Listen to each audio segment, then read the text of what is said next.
দেশে নাকি নতুন মগা নায়কের আবির্ভাব হয়েছে।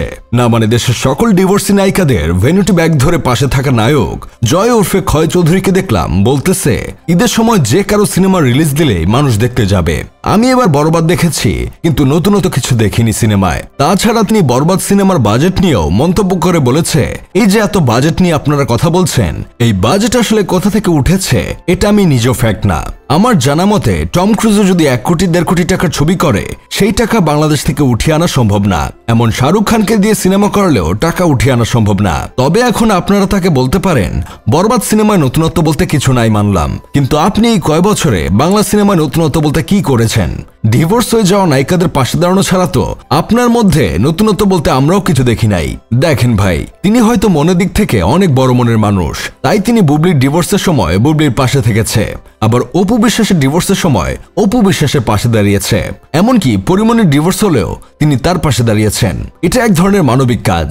তিনি মানবতার ফেরিওয়ালা বলেই এভাবে ডিভোর্সীদের পাশে দাঁড়িয়েছেন।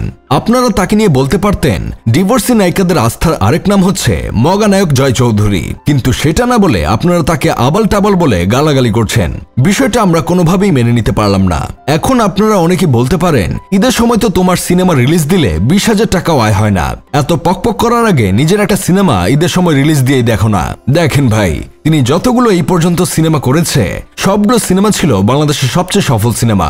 এর আগে বাংলা ইন্ডাস্ট্রিতে অন্যান্য নায়করা যা করতে পারেনি সেটা আমাদের মগা নায়ক ক্ষয় চৌধুরী করে দেখিয়েছে।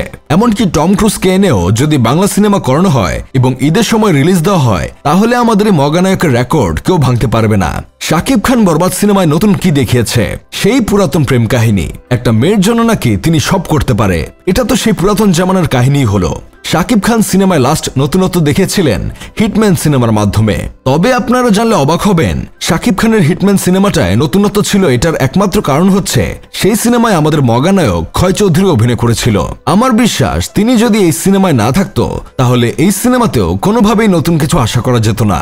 এই হিটম্যান বাংলা সিনেমাটি দেখে হলিউড এতটা ইমপ্রেস হয়েছিল যে তারাও এই সিনেমা রিমেক করে ফেলেছে।